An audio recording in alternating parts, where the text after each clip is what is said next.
So, if you permit, I'll begin with the year I was manufactured in India. And there's an amazing story.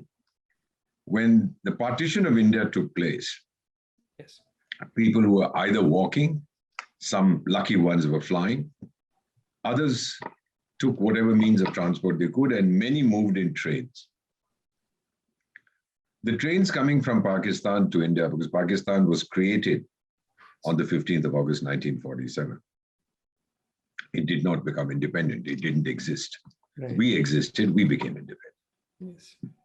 So the trains that were coming from that side to ours, crowds of unruly fellows, absolutely lumpen elements, would drag non-Muslims out of the train and slaughter them.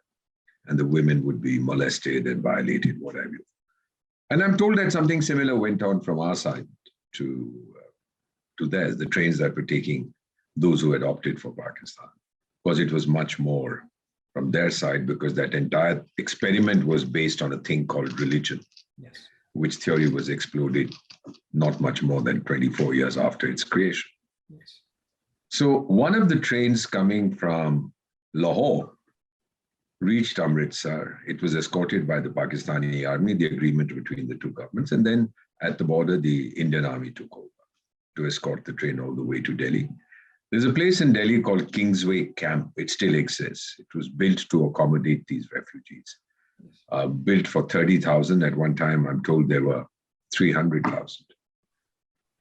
And so a young officer who was in government, who was on duty at New Delhi, at that time, I don't think we had New Delhi railway station. We had this Delhi railway station, which is now Old Delhi railway station. So he saw this very pretty woman in one of the coaches, and she was looking lost. And then he got busy doing what he had to at the platform. And she went her way, and he couldn't erase her picture from his mind. So he told his sister, he said, go to Kingsway Camp, find out who she is. She was in this coach. This was the seat number. This was her height. This is the color of her skin. Her hair was like this. She was wearing this kind of a dress. So the sister went, found out who this woman was, said, well, she's an orphan. She was separated from her brother, her only surviving blood relative during the trouble in partition. And she was the principal of a school. Her parents are both dead. And she lives in Kingsway Camp, and she's now going to start looking for a job. So this handsome young officer went off to Kingsway Camp with his sister. And this was late 1947, and asked this very beautiful woman, will you marry me? And she said yes. So they got married in 1948. I arrived in 1951. Wow. This is the story of my parents. Beautiful. So in every which way, I'm a product of partition. And my journey since 1951 to date has been coterminous with the journey of India. One of the things that I've come to realize after serving in 13 countries and as ambassador in Sudan, South Sudan, Poland, Lithuania, Armenia, Georgia, that it takes 3 generations for a former colony to overcome the trauma of being second or third class citizens, of having to say, Ji Huzur, to somebody else, to someone who's not your compatriot in terms of nationality. So my grandfather was the first generation, the transitional generation. I remember as a kid, when I was 5 or 6, I would see him every morning. We were then in the nation's capital, putting on his sherwani, churidar, and his pagdi, and going off with his walking stick and coming back shattered and very subdued, very sad, very somber in the evenings.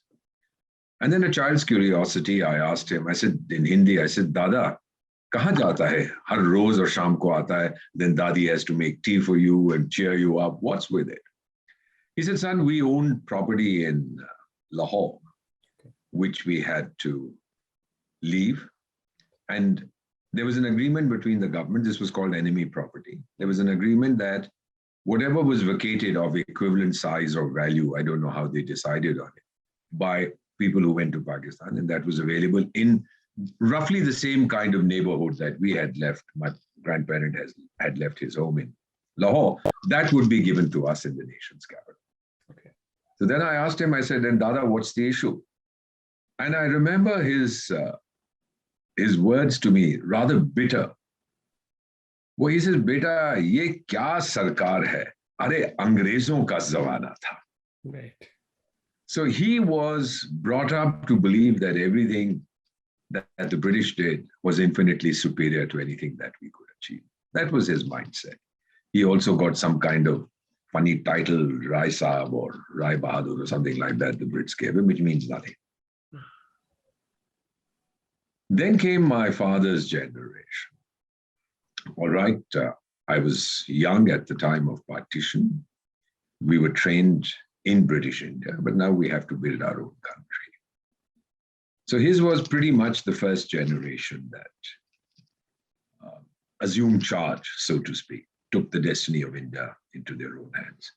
I am the second, born in independent India. And my father did talk about his experiences with the British. It didn't mean anything to me because I had not seen it. And then my kids, who are a little older than you are the third generation. And sometimes they ask me, Dad, is it true that we were once a colony of the British? So they have no idea what it's like. And when they go to England or they go to America, they are normal people without any chips on their shoulder, without any baggage that they carry in their minds. They look them in the eye and deal with them. I've seen this everywhere. Unfortunately, in the African countries where I serve, I'm privileged to serve, they seem to be stuck in a time warp, still waiting for the colonial master to come and develop them. That is very unfortunate, but that's what's happening.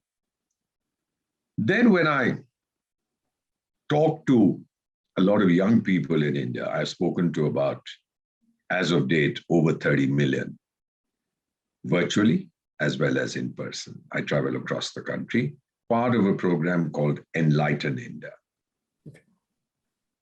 So when I ask them a very simple question, and I give them 4 alternative answers, 4 choices. I said, who developed Europe and Japan and USA and Canada and Australia and South Korea and Singapore? Number 1, extraterrestrials from Mars. Number 2, aliens from the moon. Number 3, creatures from the oceans. Number 4, the people of those countries themselves. And the answer is immediately the people of those countries themselves. Then I smile at them and say, what's wrong with you? Mm-hmm. And it gets them thinking. And then they say, yes, we can do it. Of course we can. But I said, there are no ifs and buts. Mm-hmm. Don't wait for someone else to do this. Today, I don't think there are too many countries that inoculate almost 1.2 billion people in 10 months against the Chinese virus. Not too many who promise that this country will produce 5 billion vaccines in 14 months. Not many countries have built 1 toilet every 2 seconds, eliminated open defecation, 110 million toilets. Which country opens 2 bank accounts for its citizens every second? We talk of physical connectivity of roads and highways. Despite the virus, in this year, which is not yet over, 2021, we are in December, we build 1.5 kilometers of world-class highway every hour. And we lift 1 Indian out of extreme poverty every second. You can look at the world poverty clock. You can see for yourselves if what I'm saying is reality or fantasy? Please remember to subscribe to us and switch on the notifications for this channel. For our other social media links, more content, and to support our work, please visit citti.net. Dhanyavad. Namaskar.